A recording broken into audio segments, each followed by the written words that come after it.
The following podcast will contain spoilers, tangents, hot takes, and excessive foul language.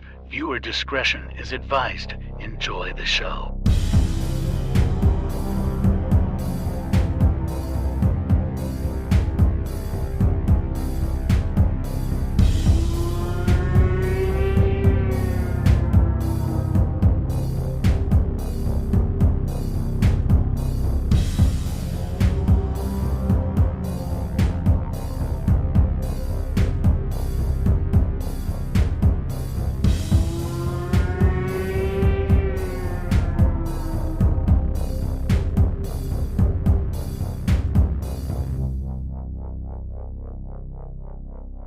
Greetings, horror fans, and welcome to episode 317 of Frightmares. I'm your host, Austin Proctor, and joining me today for 1995's Tales from the Crypt Demon Night is John Vogt. Hello. What's going on, dude? Oh, not too much. Just hanging in there, doing the best we can. The struggles of parenting, I tell you what, man. Kicking the shit out of me, man. Always new phases, always just having a lot of opinions and can't get their point across because they can't speak. Well, not full sentences yet. So today is exciting. Demon Night is one of my favorites from the 90s. John has not seen this one. And it's what's interesting about this is it is Tales from the Crypt. As you know, the TV show had like I think it had 7 seasons. I'll fact check myself real quick because I don't want to misspeak. Yeah, so 1989 is when it started, and it went all the way up until 1996. So this was towards the end of Tales from the Crypt. And they did 2 movies. They did Tales from the Crypt Demon Night, and then they also did a movie called Bordello of Blood, and that was from 1996 as well. So these were right at the tail end of the run of Tales from the Crypt. And it's kind of sucks because I really do think both of these movies, now I think Demon Knight's the stronger film. In my opinion, Bordello of Blood is still fun, but I wish they did more because to my knowledge, these are the only 2 like Tales from the Crypt movies we ever got. And it's a shame. I don't know if they just performed poorly at the box office. Bordello of Blood, let's see. Maybe that's why. $13 million budget and only grossed $5.7 million. Maybe that's why. That's entirely possible, which seems kind of crazy because Tales from the Crypt was, at least to my knowledge, a pretty big deal back then. Or maybe it wasn't and it gained a cult following. I don't know. I didn't watch it as a kid. But it seems pretty crazy that we didn't get any more out of this. I mean, this movie did make some money, and but I'm assuming it's just because Bordello of Blood just kind of failed. Because you have to remember, a budget of $13 million, they're probably spending at least half of that, so like $6.5 million additionally for marketing, because they don't include marketing into the budget. And marketing is a lot of money, and putting out all the advertisements and stuff like that. So if you're spending $13 million on a movie, your entire budget is going to be close to $20 million, and if you're only making 5 back, not very lucrative to keep continuing making those movies. So my history with this film's very brief and short. This is one of those movies that I'd heard about for a long time. Finally checked it out. I think this is only my 2nd or 3rd time watching this. Let's confirm. I'm pretty sure it's my 3rd time. I remember liking it the first time I watched it, and then the second time around, really enjoyed it more. And then this time, 3 times. So I saw this for the first time back in 2021, so about 4 years ago, and then watched it again in 2023, and then this year. So apparently I like to watch it every other year for whatever reason. But one of my favorites out of the 90s. Before I had mentioned this to you, is this something that you had ever heard of, or was this brand new to you? Really? No, definitely brand new to me. I didn't even know it was Tales from the Crypt, honestly. You said Demon Night, and I always just trust you when you send me shit. I'm like, okay, this is what we're watching. And then I saw it was Tales of the Crypt, and to be honest, this is the only Tales of the Crypt I have ever seen in my life. Yeah, fair. I have not seen the show either because, like I said, I didn't grow up watching it. And by the time I got into horror, it was well done and over with. And it's not, the problem is I've been wanting to watch it for quite some time, literal years, but it's just not readily available. You can buy, as of right now, you can search it on Amazon and you can buy and rent it from Amazon, but I'm not going to rent episodic television. And, you can get the DVDs off eBay, but they're kind of expensive. So one day, maybe I'll see it. I'd love to see it. There's 93 episodes. And it's got an overall 8.0 out of 10 rating on IMDb for, episodic television. That's pretty darn good. So one day I will probably get around to watching it because I've heard it's just really good. But yeah, this was my first foray into Tales from the Crypt. And then I saw Bordello of Blood directly after I saw Demon Knight because they kind of go hand in hand. What was it? Bordello of Blood is much more of a comedy horror, leans into the camp a little bit more. I mean, this one does have its campy moments for sure, but Bordello of Blood is like, it's also a vampire movie. And so it's a lot of fun. But yeah, Demon Knight is, I don't know. I'm always excited to get your thoughts and feelings on older movies, especially the random ones that I've been throwing at you, like Chopping Mall, and now Demon Knight. Good. So we'll get into that. But before we do that, we got to do this, and we got to do What Did Jason Hill Make Me Watch? This week, Jason made me watch something called Ice Cream Man from 1995. The IMDb summary starts off by saying, poor Gregory, after being released from the Wishing Well Sanatorium, all he wants to do is make the children happy. So Gregory reopens the old ice cream factory, and all the underappreciated brats are reprocessed into the flavor of the day. Ridiculous premise, and I love it. It stars Clint Howard. If you don't know who Clint Howard is, you'll know his face if you look him up. He's also the brother of Ron Howard, famous director. And I'm pretty sure this movie opened with a hate crime. I'm pretty sure the person who got, I'm pretty sure the person that was running the ice cream truck was a person of color. And I was like, was that just a hate crime? I'm pretty sure. And there's these group of kids called the Rocketeers. And one of them's name is Tuna, which I could only think of Jim from The Office because Andy Bernard exclusively calls Jim Tuna. And another kid was called Turbo or something. They had really fucking weird names. It was very strange. And Tuna was clearly a skinny kid that they, not even kidding, it's in the trivia, stuffed a pillow in his shirt to make him look fat. Were there no fat kids available? It was the 90s. I was available. I was a chubby kid.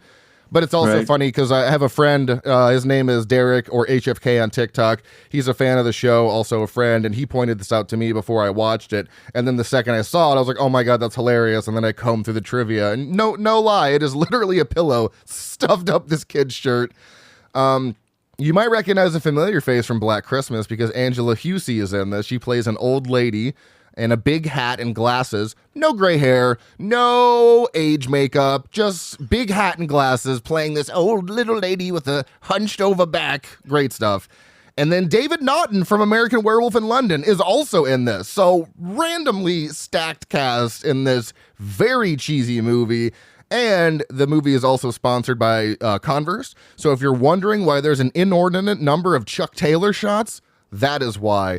Ridiculous movie, so over the top, but I'm coming to find out in my older age that I just love cheesy B shit. It's my jam. 3.5 out of 5 because it's just a fun, wacky time. Is it good? No. Is it enjoyable? 100%. So it has a 2.5, I think, out of 5 on Letterboxd. It's not great. Let's double check that. I think it's a 2.6 maybe, if Letterboxd. Whatever. Oh, 2.5. No, I was right.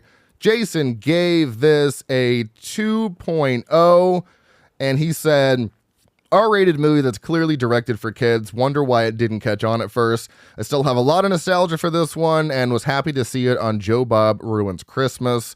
Good time. This one is streaming on Tubi, Screambox, and Pluto TV. It is only 84 minutes, so we're talking 79 minutes with credits. Definitely check it out if you love cheesy B stuff. Once again, that is Ice Cream Man from 1995. Jason says, check it out. You'll probably hate it.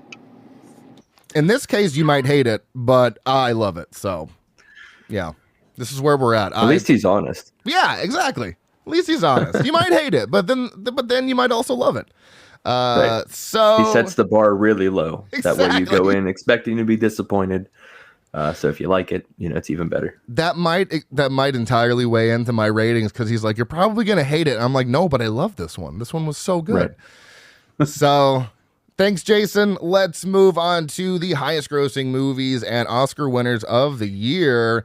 highest grossing movie was interesting because some places said Die Hard with a Vengeance and other places said Toy Story. I confirmed it. It was Toy Story by about $30 million, bringing in $394.4 million. Makes sense as it was the first completely digital movie ever made, and that's pretty awesome. And the highest grossing horror movie of the year is Species, bringing in $113.4 million. And speaking of digital effects, this movie is riddled with them, and it's part of its charm at this point because, man, some of those effects don't hold up. Also, Natasha Henstridge in this is topless for about, I'd say, 80% of the movie. So definitely not a kid's movie. Don't let your child watch that. Have them watch Toy Story instead.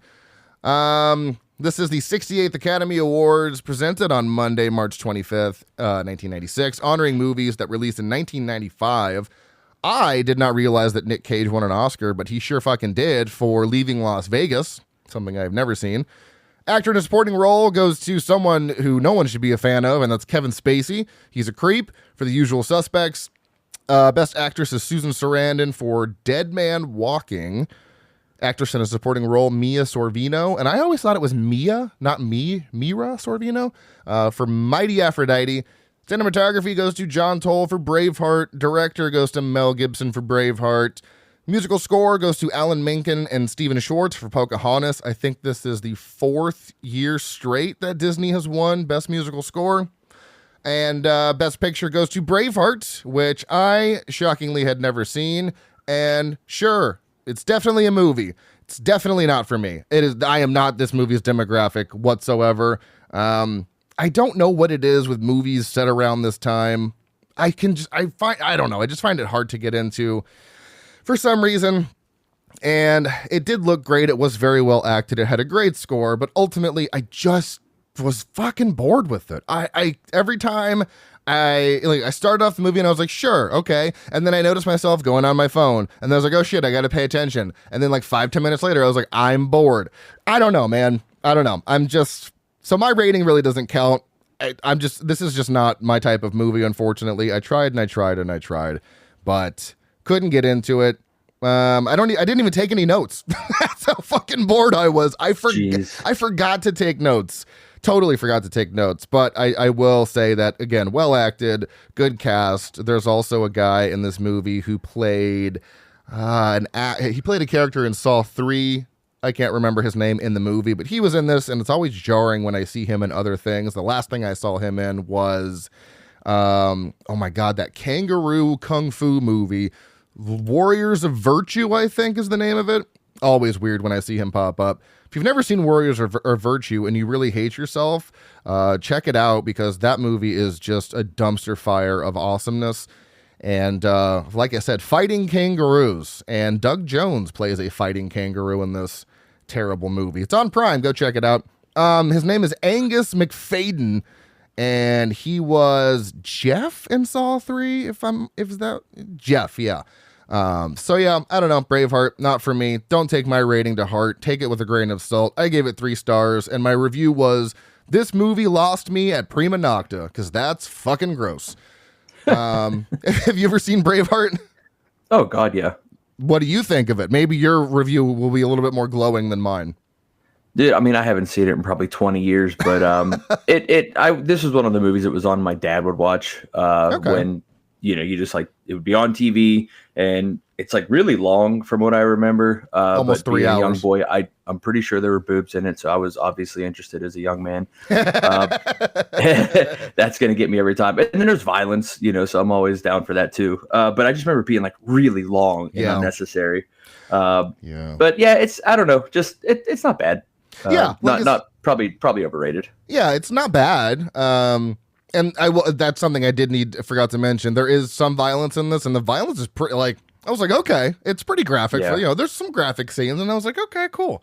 But if I'm going to watch a movie that's kind of set in this, I don't know if they're set in the same time. I don't know. Gladiator came right on after this one on Paramount. It was like, do you want to watch Gladiator next? And it started, and I was like, well, I would love to. It is like 9:30, and I got to go to bed. So I'd rather watch. If it comes down to Braveheart and Gladiator, I'm watching Gladiator. This movie is streaming on Paramount Plus if you care to check out Braveheart. And again, just take my review with a grain of salt. I don't know. It's just not for me, and I can admit it, but I'm not going to rate it poorly just because, it wasn't for me. Oh, man. If we are ready, we can move on to the IMDb Roundup, sir. Yes, sir. Let's go. All right. Let's move on to the IMDb Roundup. We're going to refer to this movie as Demon Knight because all the pretext is just too much. So this is Demon Knight from 1995, released on January 13th of that year in the U.S. It is rated R for gore, horror, violence, sexuality, and language. There is a moderate amount of sex and nudity, severe violence and gore, moderate profanity, mild alcohol, drugs, and smoking, and moderate frightening and intense scenes. Coming in at a very, very good runtime of 1 hour and 32. You're in and you're out. Perfect time for a movie, especially a horror movie. This is listed as an action fantasy horror thriller, directed by Ernest R. Dickerson, who also directed Juice, Bulletproof, and Bones. I still need to see Juice, but Bones is fucking great. Written by Ethan Reif, who also wrote Bulletproof Monk, Kung Fu Panda 1-3, and Robin Hood 2010. Also written by Cyrus Voris, who wrote the same things, Bulletproof Monk, Kung Fu Panda 1-3, and Robin Hood 2010. And one last writer, whose name is Mark Bishop, who only wrote one other thing called Escape from Safe Haven, 1988. Composed by Edward Shermer, who also composed Species 2, Charlie's Angels 1-2, and Miss Congeniality. Interesting turn there. Cinematography by Rick Bota, who also did the cinematography for 23 episodes of Tales from the Crypt, House on Haunted Hill, and the ultimate trash Valentine's Day movie, Valentine. So bad, but I love it. Me and the wife usually watch it every year on Valentine's Day. Edited by Stephen Lovejoy, who also edited 4 episodes of Tales from the Crypt, Bordello of Blood, and Bones. We've got a pretty incredible cast in this, if I do say so myself. I mean, outside of Jada Pinkett Smith, I'm not huge on her, but she's in this as Jerry Lynn, she was also in The Matrix Reloaded, Revolutions, and Resurrections. We've got Brenda Bake as Cordelia, who is also in a movie called Death Spa as Laura Danvers. If you've never seen Death Spa, for the love of God, that's all the information you need. It's so ridiculous. Speaking of ridiculous, we have someone called CCH Pounder, which is a totally unhinged name, as Irene. She was also in 88 episodes of The Shield as Detective Claudette Wims. We've got... It sounds like a porn star. It does sound like, CCH Pounder. It's like, just change it to BBC Pounder and we're good. Or like a Burger King menu item. Introducing from Burger King, the CCH Pounder. 1 pound of beef. Funny enough, I think the last episode you were on was Shopping Mall, if I'm not mistaken. And guess who pops up again? Dick Miller. Dude, we're in the Dick Miller multiverse. I think 3 out of the 4 movies I've done this year have Dick Miller. And I'm pretty sure he was drinking in Shopping Mall as well. I think that's just part of his contract. Yep. I have to just drink while I'm on set. But he's Uncle Willie, and he, like I said, he was also in Shopping Mall as Walter Paisley. We've got Thomas Hayden Church as Roach, who you will probably know from Spider-Man 3 as Sandman. We've got Guy Farmer as Bob Martell, who was also in Dead Man as Nobody. William fucking Sadler as Breaker, who's also in The Shawshank Redemption as Haywood. And one of the most underrated villains in history, in cinematic history, we have Billy Zane as the Collector, who was also in The Titanic as Cal Hockley. Estimated budget of $13 million, bringing in 21.1. So I'm assuming that they just recouped their money there. Filmed in Vancouver, Canada, and Santa Clarita in Los Angeles, California. You can watch this on Stars. Movies that came out around the same time, we have Dumb and Dumber, Little Women, Mixed Nuts, Legends of the Fall, the original Jungle Book, 1994. Yeah. Showgirls, Amityville, A New Generation, and Highlander, The Final Dimension. IMDb summary, high-level demons collect low-level demons as warriors in an attempt to obtain a key containing the blood of Christ. The key is guarded by immortal warriors called Demon Knights. This is Tales from the Crypt, Demon Knight.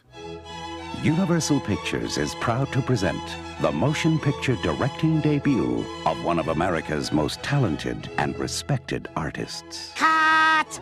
Cut, cut, cut, cut, cut! Oh, hello, kiddies.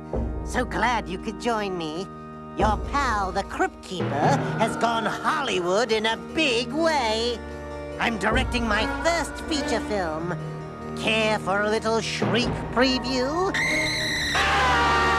For my big scream premiere, I wanted lots of suspense. Uh-oh. Special effects, sex, violence. The kind of thing you could really sink your teeth into. Frights, camera, action. It's about a chase through the ages, a race against time.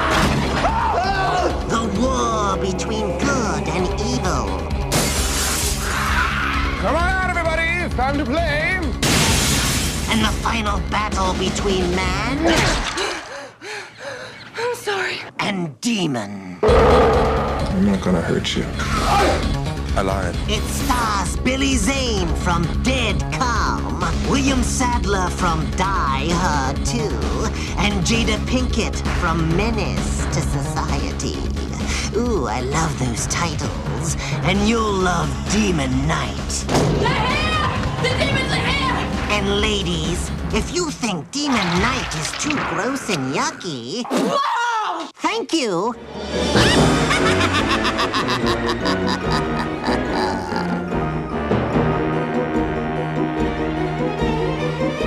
So, John, overall thoughts on Demon Knight. What do we have? I really love the intro, and like I said, I didn't have a lot of experience with Tales of the Crypt growing up, or even really as an adult. But it takes me back to being a kid. Very fun and playful. Like, I love the elaborate set that they had just for an introduction to a show or a movie or whatever. And it's nice to see another film, in the Dick Miller multiverse. But Tales of the Crypt really, at least this intro, made me reminded me a lot of like, Are You Afraid of the Dark for adults? Right.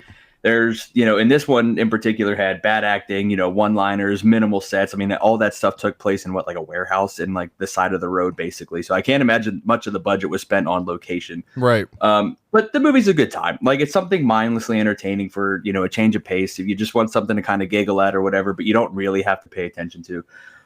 This is fun. It's there's enough there to keep you interested. There's funny one-liners and stuff. I think I kind of already said that already. But it's entertaining, to say the least. Not my favorite, but it wasn't a bad watch. No, I totally agree, because those are basically my overall thoughts. I'll probably praise this movie a little more just because I just really enjoy this one. But I think it's an interesting concept. It's essentially a bottle film, as it takes place all in one location. And it's very reminiscent of like From Dusk Till Dawn. Completely different plot, but it's very reminiscent of going to a location and then staying in that location for the remainder of the film. And I think I'd say, most of the acting is great. Obviously, Billy Zane leans into the camp a little bit, and that's totally fine. But you've got people playing it completely straight, which also contrasts with the people kind of leaning into the goofy side. Great effects. I mean, the effects in this are incredible. There's even a lot of laser eye lightning shit that's going on, which holds up very well. And at the end of the day, too, there is a good story that you're right, you don't really have to pay attention to, because they Breaker explains everything at one moment. You get kind of flashbacks of Christ on the cross and all this random shit that you're like, are we going to explain that? And he's like, do you guys want to know what's going on? Are you sure? And then he breaks everything down for you. And then there's all of your plot dump right there. You can get back to the craziness. You really don't have to. Yeah, you're right. You can just turn this on and have mindless fun with it. So those are my overall thoughts. Going on to likes, I enjoy the cold open, which is the scene where you see the Crypt Keeper and he's on set directing like a schlocky little horror film. Oh. Yeah. What's up? No, yeah, I forgot about that. Sorry. Yeah, it's so quick. Like, it's like, 5 or 6 minutes, but I love that in the beginning of this, because I don't remember if they do that in Bordello of Blood. It's been a year or two. But I love how it starts off, because if you read the IMDb description and then you go into this movie, you're like, what's going on here? This is a slasher movie now? What's going on? And then the Crypt Keeper's like, cut. So you get that little moment, and then he's like, I've made it to Hollywood now, blah, blah, blah, blah, which is really cool, because it was I think it was just like a show on cable access or something. I don't know. Please don't get in my DMs and yell at me.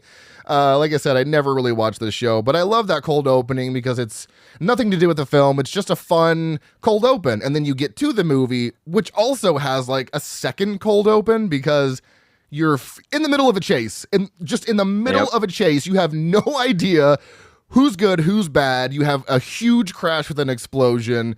You assume that Billy Zane's character is dead because we only see Breaker get away.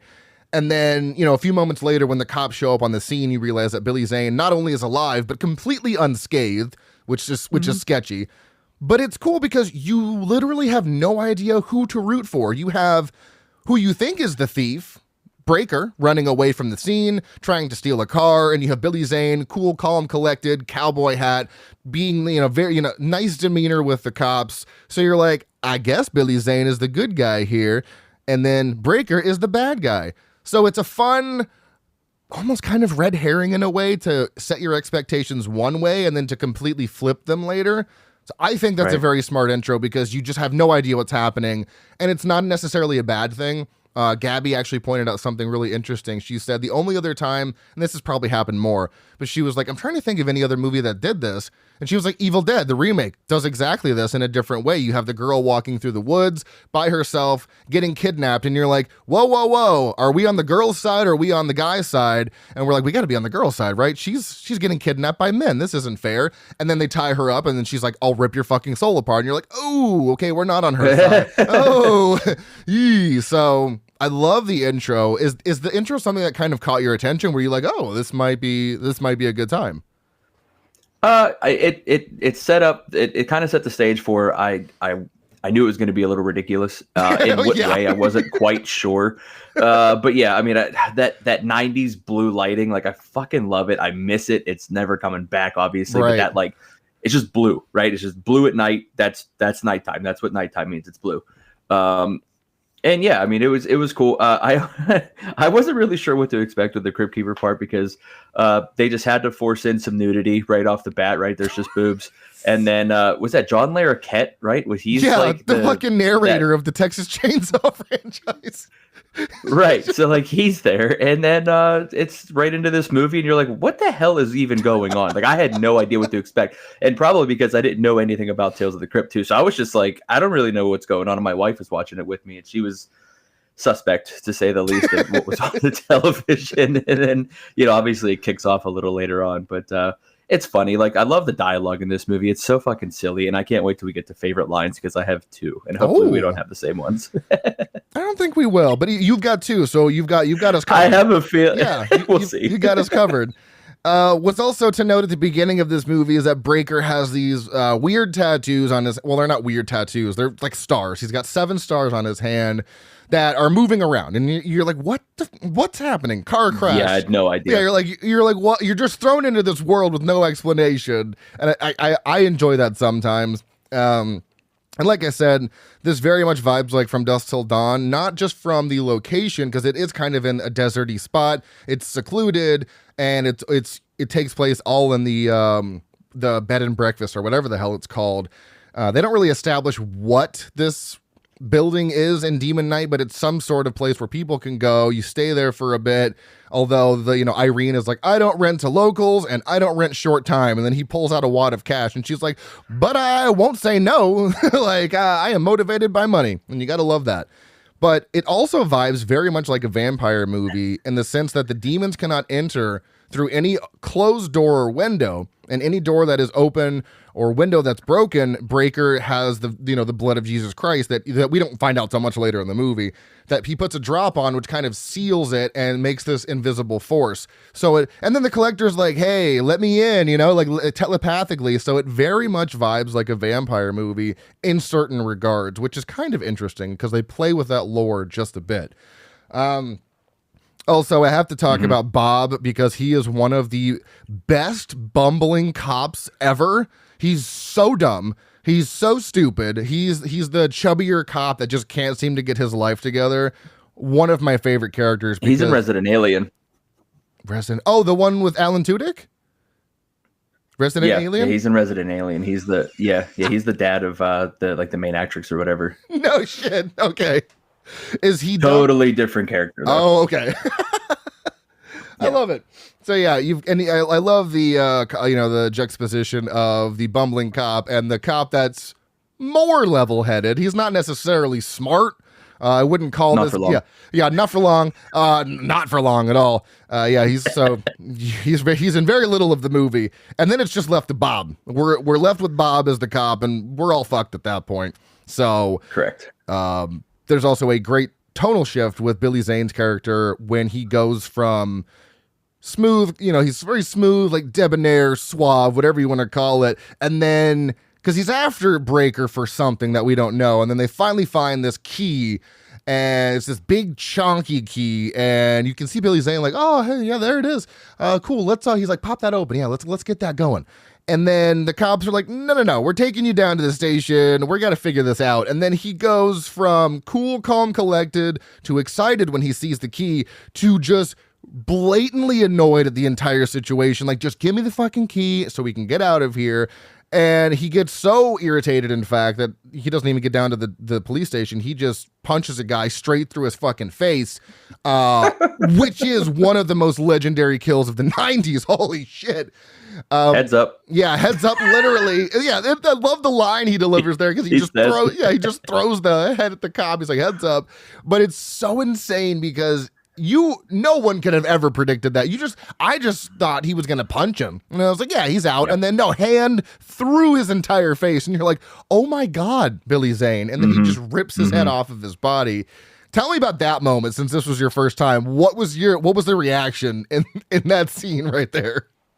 That got my attention. Up until then, I was just kind of like kind of half paying attention. I'm like, something interesting is going to happen eventually. And then it cued the 90s or 80s action movie one-liners with that heads up. That I fucking died when that happened. It was so funny. But yeah, it was like right into like almost Dead Alive effects. You know what I mean? Because that's like something you see out of that movie. Yeah. But yeah, that was that caught my attention, and I was definitely dialed in after that. Yeah, the effects are really good, and especially from that first scene, because it really does give you an idea of like, I guess I'm going to be expecting this level of gore throughout the movie, and you sure can expect that level of gore, and even the creature or the demon effects are very good as well, and watching the people go from humans into demons, and their transformation is wild as fuck, because the demons in this movie are tortured souls. They can only be taken out with the blood from the vial, or anything that can destroy their eyes, which I found to be really interesting because, again, subtle vampire lore. Obviously, vampires is not the eyes, but you have to kill vampires in a very specific way.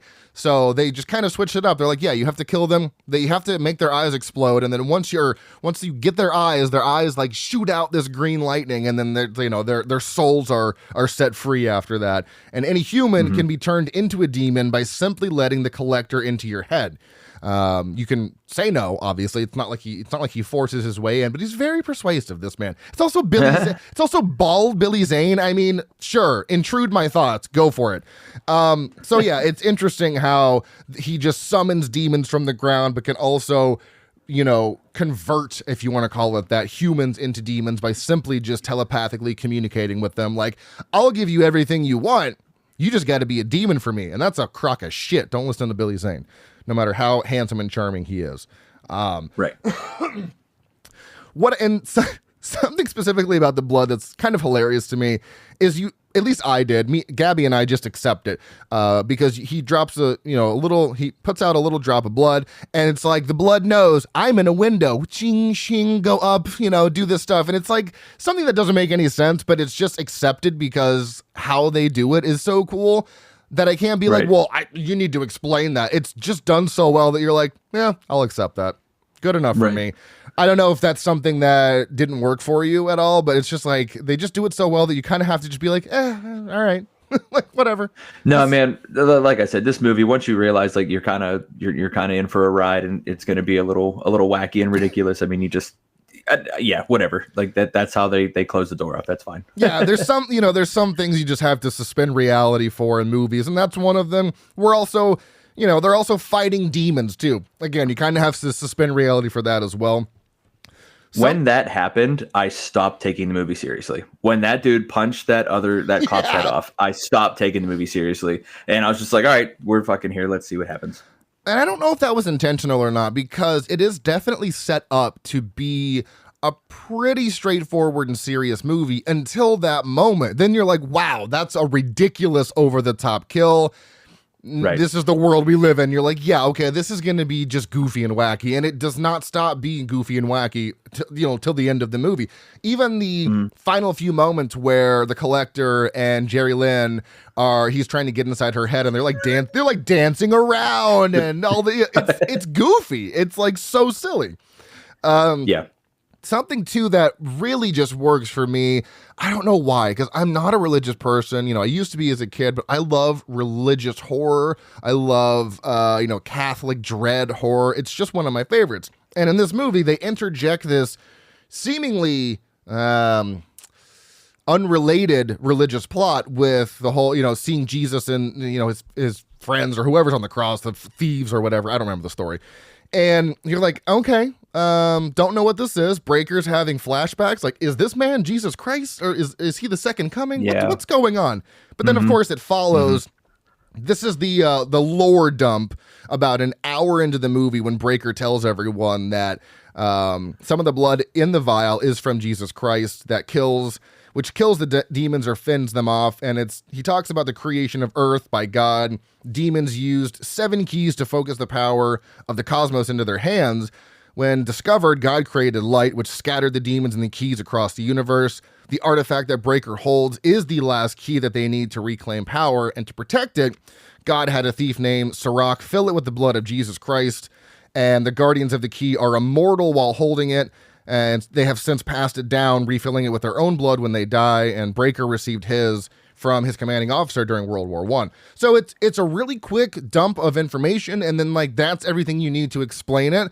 It's going to work for some people. It's going to be either outlandish or ridiculous to others. But it's just such a bizarrely specific interjection of religion that I'm like, that just works for me. I don't know. Again, it's like something that they explain, but not enough really to make me be like, yes, I'm convinced. But it's like, it's just fun enough for me to be like, whatever, just throw it on the pile. Let's keep burning this fucker down. So is that plot point something that worked for you, or is it something that you were like, I don't know about this? Well, I did actually like the concept. I thought, however they got there, was just, that didn't really matter to me. But, the kind of sort of religious Highlander vigilante aspect was, I thought, pretty cool, because that's what it reminded me of. Like, when he tells everybody that he got chosen from a dude in World War I or whatever. Yeah. And even the cop was like, well, that would make you like 100 years old or whatever the hell he said. And but he's obviously not. And that's where I kind of pulled the Highlander reference from. But I do like it, and you could make a miniseries out of that. And you saw at the end of the movie when the next one was coming on after she put that drop on the bus, that somebody was going to get on, but he didn't because he couldn't. And then he just started walking and everything. So that would be actually kind of a cool miniseries, or just like maybe revisiting this with a different take, even if it's just as ridiculous and fun. As long as you went in with that mindset, I think you could have a lot of fun with this concept. Yeah, and that's something I think too that you could could have had many sequels, because you just put a guardian of the key in a situation where they're fighting off demons. You can put them in any scenario imaginable. You could go back to the first instance back in, ye old Bible times, and you could do moments, like going back to that World War I moment where they were I would love to see a demon knight set in those times. So you could literally drop a story into any timeline that they set up in this movie, and like you said, it would work. But you just have to make sure you have the same tone. Nowadays, with it being 30 years old at this point, I don't think they could recreate what they did back in 1999. Not unless Billy Zane decides to come back, because you have to have him. You could just, he's got to be in it some way, shape, or form. I don't know how it would work since he died in this one, but I do think this is something that you could easily do more of, because, they really do set it up at the end for like another movie. And then sadly, we never got one. But the last thing I have here for likes is reading a Tales from the Crypt comic in a Tales from the Crypt movie is just the tops. Yes. And then watching that comic play out in the movie is just even better. It's like a little dash of it's like a little dash of meta. It's so good. Plenty of other things I have to say, but I'll kick it over to you for anything else I didn't mention and other stuff that just you did really enjoy about the movie. Yeah, to your point about the comic book things, I got some Creep Show vibes there, and that's one of my favorite movies. I fucking love that movie. Yeah. No, you kind of we kind of talked it out here on your portion. You know, the only thing that I had was the effects were great. I really love them. The one-liners are so funny. The puns that kind of came along with them, and yeah, just I did like the concept. I thought it was pretty cool. Yeah, it's a pretty interesting concept because I feel, especially because we've talked about this in the last few episodes about the 90s and it being a weird time. In the midst of this very bizarre time in the early 90s where horror was still trying to find its footing, this one stands out to me because of how unique it is, how great the effects are, how good the performances are, campy or not. It's just something that really sticks out from the 90s to me as such a strong original concept. Not to say that there's not other ones out there. There's there's a couple other ones this year or for the 90s that we'll be doing. And there's even some remakes. You had House on Haunted Hill in 1999. I think Ring was I think that was 2002, so you wouldn't get that remake until the 2000s. But yeah, in a time where horror was kind of struggling before Scream came out in 96 and then set everything into motion for the slasher that we know now. Yeah, this one just truly stands out. And I think it's interesting too because I don't hear necessarily a lot of talk about this one on social media. People know about it, and obviously it comes with the name Tales from the Crypt, but I feel like I just don't see this movie mentioned enough, and that's why I wanted to throw it on this episode. I tried reaching out to the director, and I even tried reaching, not that Billy Zane would ever fucking answer me, but I tried reaching out to anybody, that I could try to get on the show. Sadly, no one's, they just never saw the messages. I'm sure they're busy, but I was hoping I could get someone just because I wanted to pick somebody's brain about this movie. If Billy Zane ever gets back to me, then I'll just die of, I'll just die because I would never be able to talk to that man. There's just no way I could actually have a conversation that would be, I can't even speak now. So there you go. Yeah, you're flustered. I'm flustered. Yeah, I'd be so flustered. And my wife would probably faint because we both, she's loved Billy Zane since Titanic. So right. I only really have two dislikes with the movie. One of them, as you know by this point, is just a petty one. It's not even petty. It just grossed me out, to be honest. The first one is, did you notice, what the hell was Breaker eating that he put ketchup on? Because I'm pretty sure it was grits, and that's fucking gross. Oh my God, I just wanted to vomit. I don't know what he put ketchup on, but it was some slop that looked like grits. And definitely didn't notice that. Oh, good. So then good. All right, we're going to say it's grits then. And then this isn't my least favorite character because my least favorite character is way, way better than this one. But Roach, and the reason I don't like Roach, besides the fact that he is a shit human being, is he keeps saying he's going to leave. I'm going to leave. I'm going to leave. And then never fucking leaves. Get the fuck out. Stop talking about it and be about it. Get the fuck out of here. Leave. Right. He never leaves. So I'm just like, dude, get out of here. And it's funny because I do love Thomas Hayden Church, but in this movie I'm like, I fucking hate you, which means you're doing a great job because I'm supposed to hate you. Yeah. So what are some things for you that necessarily didn't work or, along that line? Like I said, after I realized I didn't have to take this movie seriously, you kind of shift your mindset as like what to expect. And the only thing was kind of the lulls between the action. After that initial blowout, when he starts sealing off the doors and the windows and all that stuff, it kind of dies off for a little bit there. It feels like, and until the next fun thing. It felt like there was a lot of filler in this movie, and it kind of took me out of it at times.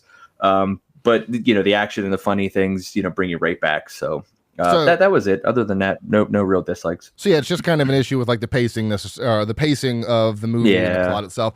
Yeah, and I think that kind of makes sense because if you think about Tales from the Crypt, the show, the shows are 26 minutes, 30 minutes, so it's entirely possible. It's like, yeah, we have this idea that we can stretch into a movie, but that's probably why they had that cold open as well, because that was 5 or 6 minutes of filler. So yeah, there is definitely some filler in this movie. And I really wish I had time to watch Bordello of Blood, because I would mention that one too, but I can't remember if there was a lot of the same in that. That one's a little shorter at an hour 27, not much shorter. But yeah, it's entirely possible that they, we're like, all right, guys, we have to basically do 3 episodes in one here because it's an hour and a half. So might be why there's some filler and stuff like that. But outside of that, it is a good time. I don't really have anything else that I disliked. I mean, okay, I will say one thing, maybe not necessarily a dislike, but I guess it's, to your pacing point, is I felt like the end dragged on a little too long. Like, once everybody died except for Jerry Lynn, it's like, I get it, Breaker was trying, or the Collector was trying to get in her head and kind of just having fun with her. But it was like 5 minutes too long. It needed to end a little bit quicker because I felt like they were just kind of going back and forth for too long. So I guess that would be that. How long did she have the blood in her mouth? Like, I'm like waiting for it. Like, okay, it's in there. When are you gonna spit it out? What are we doing with this? Let's fucking go. I did love the point though that because the blood can destroy them, and she covers herself in that blood, and Billy Zane, or the Collector's like, oh, come here, you poor thing, covered in blood, and she's like, hell yeah, and hands him her hand, and it's the blood of Christ, that he's like, oh shit. Oh, yeah. I was like, oh, that was a good moment to use that blood against him, which I thought was pretty impressive. But I would have bear hugged him and not let go. That's just me. Fuck giving him just a hand. You should have tackled him and bear hugged him. And that's because you have a crush on him. That's why. Right? Get over here, bitch. And cut. You can let go now. Nope. Billy's hand's like, dude, what the fuck? I'm sorry. I love you. Hot take for me, and I don't know if this is necessarily a hot take or if it's more just a realization that I want to put out there into the world. This is 100% a Western movie. I don't care what anybody says, 100% a Western movie. It's just modernized, for 1995. So you have a bed and breakfast that acts as kind of the saloon of the town. Irene is obviously the proprietor. There we go. I can read my own words. The proprietor of said saloon, doesn't rent to outsiders, doesn't do short term, but motivated by money. The Collector is basically the corrupt sheriff of a neighboring town with shady ulterior motives, and Breaker is the outlaw on the run. And we have a lady of the night, Cordelia, as you would have in a time back then, because, that is like the oldest. I think what is that? What do they say that joke is? That's like the first occupation of all time is prostituting. Oldest occupation. Yeah, there you go. Oldest occupation. So this movie is 100% a Western. It's just completely. It's just told through a different lens. But I mean, that's my hot take, I guess I would say. But again, either people are going to agree with me, or people may just realize, oh shit, it does have. I mean, you even have Billy Zane in a fucking cowboy hat. He's like, fuck this cowboy shit, and throws it off like. So I'll have to give my wife credit for that when she pointed that out to me. And as soon as she said that, for the rest of the movie, I couldn't unsee it. I was like, this is a fucking Western movie, just not taking place in Western times. Right. Any hot takes from you, John? This is Billy Zane's best role. Oh, I would absolutely agree with that. Yes, I would absolutely agree with that. I don't know how many people will, but I am definitely on that. I would 100% agree. This is his best role. Definitely agree. Okay. Yeah, he makes the movie, man. He's so animated. He's funny, and it kind of comes out of nowhere. Like, you're really not sure. He's very charismatic and, like you said, suave in the beginning. And then, once he's like revealed to be what he is, he's like, fuck this. And he just goes back to being a silly, goofy, whatever self. And like when he's getting out of the cowboy shit, he does that little dance and whatever he says. It's very funny. He's the best part of this movie, hands down. And it's funny that you say that, because in the trivia, I don't know how true this is, because it is trivia.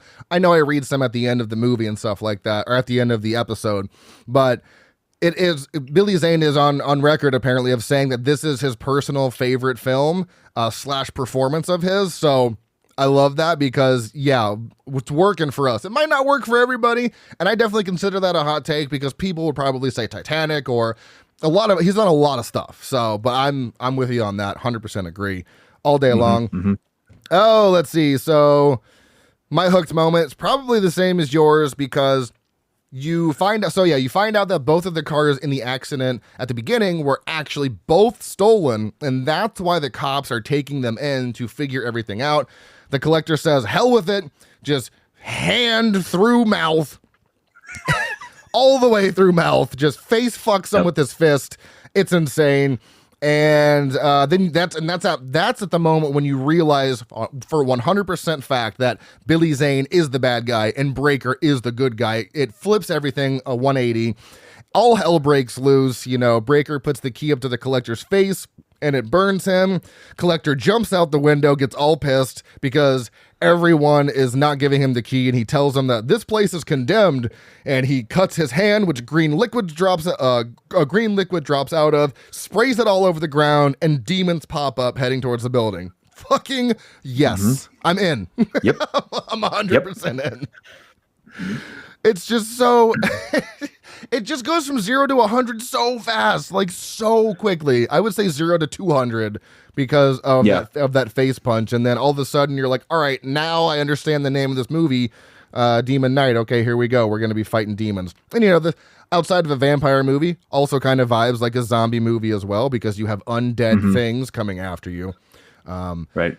I wasn't necessarily ever lost. But like I said, the ending of the movie does drag on for like 5 minutes too long, like just a little too long. So I guess I will qualify that as my lost moment. So I know you had an issue with the pacing. So was it kind of like a up and down thing with you? Yeah, that's pretty much it. Because I was dialed in immediately. Once that reveal happened, I was like, cool, this is going to be great. And then it is for a little bit, and then it kind of tapers off, and you're like, okay, well, when's the next cool thing going to happen? So at least keeps you, interested enough until that happens. Right. But yeah, it does kind of tend to drag a little bit there. Yeah, it does. I can agree with that. My horror moment is the bedroom scene with Cordelia, who is now turned into a demon because, the Collector is talking to her telepathically, and she is, she sells herself, she sells her body, and he's like, I'll give you anything you need, a whore. What a terrible name to call somebody. And he gets in her head really quickly. Now she's a demon. Her effects are fucking insane. Oh my God. She rips off Irene's arm, gets her eyes blown out from a gunshot wound to the back of her head, and her demonoid creature is just so over the top and insane. Oh my God, yep. I love that moment so much. It's also a very goopy scene as well. So what would your horror moment of the movie be?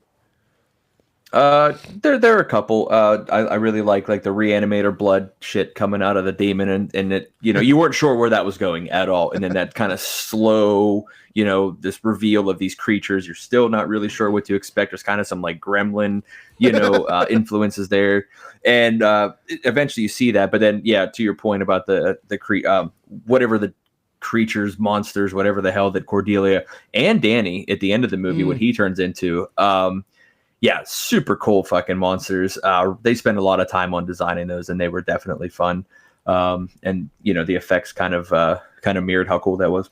Did you see when the little baby demon came out of the ground? Billy Zane kissed it on the head. It's like, Jesus Christ! Yeah, I did. There's no way that was scripted. My favorite kill is Danny after he turns into a demon, because fuck that kid. Not a fan of him. It was also just, oh my God. It was kind of unexpected, but then when he pops over to, I think it's Jerry Lynn, and his eyes start glowing, and then he just morphs into that demonoid and eventually gets taken out. I was like, hell yeah, fuck that kid. Favorite kill for you? The punch through the head. Yeah, obviously. It's hard not to. So good. Yeah, it's so unexpected. So good. Yeah. Okay. Runner up would have to be I still have no idea why they did it. But why did Irene, is that her name? And the cop, why did they just kill themselves? Why did she put on that fucking vest, that suicide vest of grenades?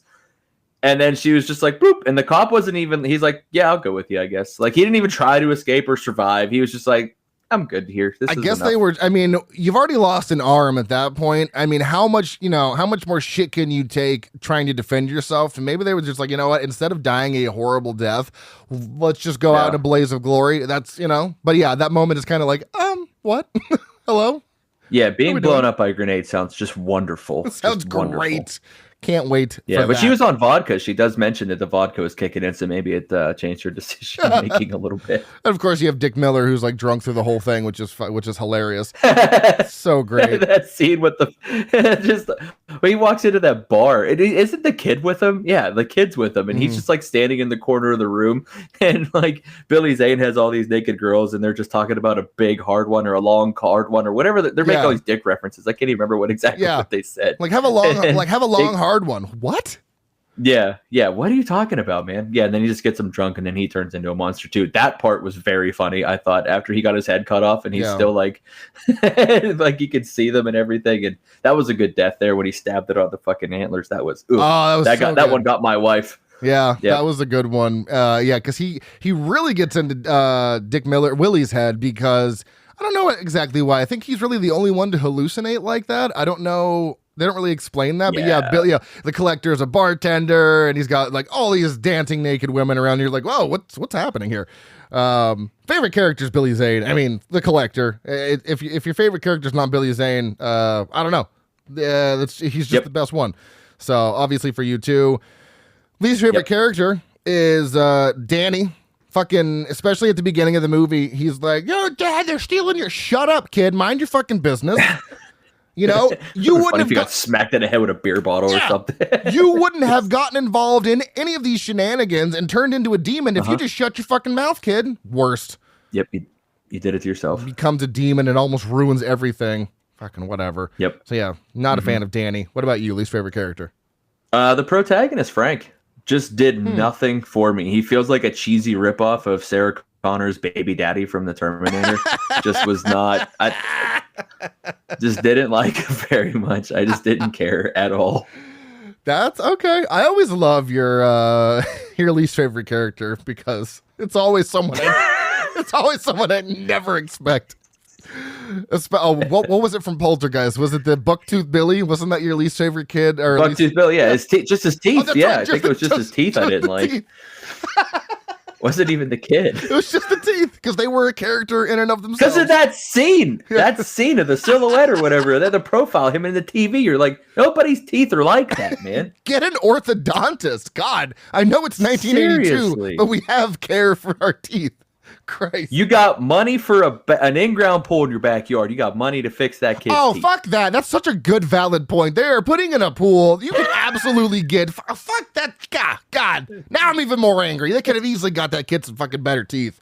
Get him some veneers. I don't give a shit. Anyways. Side tangent. All right, you got two favorite lines. Throw them at me. What do you got? My nipples are smoking, and God damn it, get that pussy off the table. Okay, we did have one of the same... Because, it was goddamn. It's hard not to love that one because, Cordelia gets off and she's like, not you. God damn it. Talking about the cat. Yeah, talking about the cat, which I can't. I just watched this last night. Do they actually kill the cat? Because I know at one point Breaker's like, give me that cat. But does that cat actually get out of there? Or does that cat die a horrible death? I think he got away. I think he got away. Too. Oh man, yeah, I don't like it when animals die in movies. Just like let them live their life. That's why I love Crawl so much. It's not really a spoiler alert, but if you were afraid to go into Crawl because you thought the dog was gonna die, the dog makes it till the end and is a fucking hero. You can also probably look up. I think there's a website literally dedicated to dog deaths in horror movies that you can look up. So there's that too. Also, go ahead. For a second, I thought you were concerned about the well-being of the alligator. And I was like, that's an interesting take on an animal death. Gators to die. What'd he do? It's not his fault. He's just out there trying to live his best life. Completely unrelated side tangent that's related to the dog deaths in movies. I just found out this great app the app is called Run Pee, and it's times to pee during movies that you won't miss anything. Because I watched Mission Impossible 8 on Friday, and I was like, I'm gonna have to pee. I'm gonna have to pee. It's a 3-hour movie. Download the app. It will literally send notifications to your watch if you have an Apple Watch or anything, and it'll be like 30 seconds till you have a 3-minute break. Go to the bathroom. Shameless plug for Run Pee. It's amazing. Anyways, back to the topic at hand. Is there anything else we did not mention that you'd like to mention before we move on to post review stuff?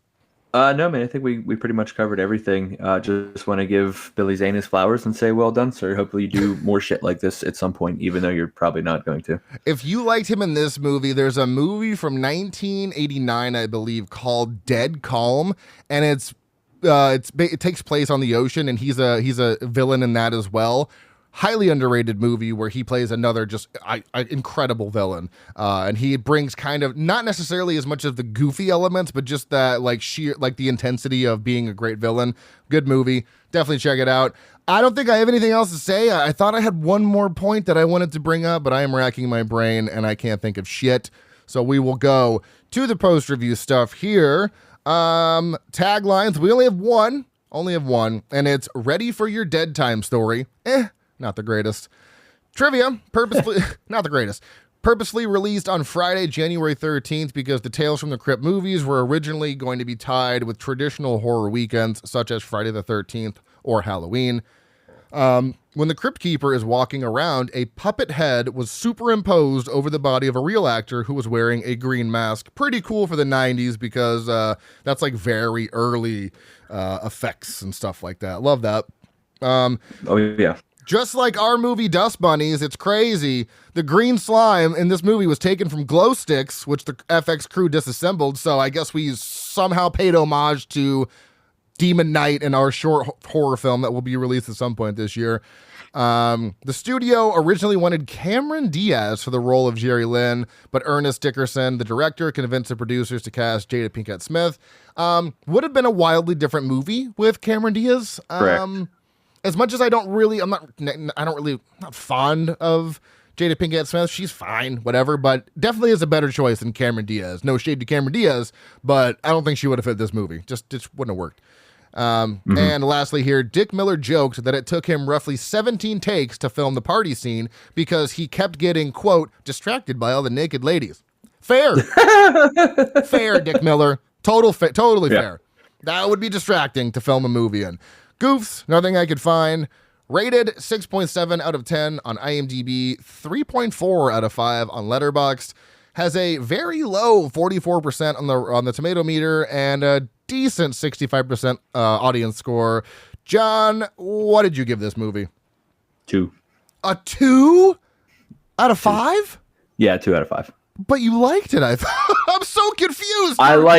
I liked Billy Zane in this. And okay, so this is the kind of movie you really have to be in the mood for. This isn't just like, God, let's just put this on and be, I feel like you have to be in a very specific headspace. Like, I don't know, you're just feeling goofy or you're at like a party. I don't know. This isn't something I would like ever just put on. I don't know. I just, Well, Billy Zane was the only redeeming quality, really, for me, and like the cool kills. Oh, here comes Austin in with his incredibly high rating of a 4.5 out of 5. Fucking love this movie. Masterpiece, cinematic masterpiece. I loved it. Don't worry, we will have movies that I do not like at some point, I'm sure, but we've just been hitting so many good ones this year that all of my ratings have been incredibly high. Even on movies I haven't seen this year, they've still been incredibly high. But I'm also such a sucker just for horror movies. I look for the good in everything, and sometimes my ratings reflect that. Other times, you can catch me really hating a movie. If you want to go back and listen to the Trauma episode of Dario Argento, hated that movie. So I do hate movies. I do hate them. I just enjoy a lot more than I hate. So, did you happen to get any funny reviews? I tried looking on IMDb, and there's one-star review, and then everything else is just kind of like serious reviews. Like, I hate when that happens. Telling you. I hate when that happens. Yeah, I couldn't find anything fun. All right. Did you want to read the one? It wasn't even funny. It was just like, this movie sucks. Okay. I've got a few here then. Most of them are about Billy Zane, and you know what? Fair, because again, actually they're all about Billy Zane. Oh my God. Literally they are. It's a dream. It's great. Okay, so here we go. 5 stars from Sarah Squirm. That's a weird name. Finally, Tales from the Crypt. Speaking of porn star names. Finally, Sarah Squirm with CCH Pounder. Oh, Jesus Christ. Where's their scene together? Somebody find it. Oh, I can't because Pornhub's not a thing in Florida anymore. Fuck. Anyways, finally watched Tales from the Crypt tackles The Blood of Christ. Love that. 4 stars from Brian Especia. Billy Zane shoots fire out of his crotch in this. Good times. He does. Forgot about that. 4.5 stars from Adrian. I would have done whatever Demon Billy Zane told me to do, to be honest. Same girl, same. 3.5 stars from Chris Plant. I saw Billy Zane punch through a human head on the big screen, which objectively is worth half a star extra. Which, yeah, I agree. 2 more. 4 stars from Sierra. God, I am such a slut for practical effects and also Billy Zane. Same. And 3.5 stars from Maria E. Gates. Cinema has not been the same since we stopped valuing Billy Zane. Couldn't agree more. Give this man more roles. Son of a bitch. Yep. I need this man to be more present in horror movies. And if he ever does hit me back, again, I'm going to just pass away from sheer embarrassment. And that'll be that. So I don't know what's happening next with the bonus episode this month because I have one that I'm supposed to be recording tomorrow, but I never want to say it's going to come out until I've recorded it. And the one I was supposed to do, I'm still waiting on a response because there was supposed to be one with a different director at the end of the month. And then the one I'm recording tomorrow was supposed to be for June. So as of right now, it is entirely up in the air. If you do enjoy the show, please rate and review on your favorite podcast app of choice. Follow us on Facebook, Instagram, TikTok, and Slasher app at frightmarespodcast. Our email is stayspooky@outlook.com. You can also follow me personally on Letterboxd at Dr. Proctor. John is what on Letterboxd? Lord of Beer. Lord of Beer. So again, Lord of Beer. Tune in for the bonus episode. Ideally, we'll have one. And until then, and whenever I speak to you again, stay spooky.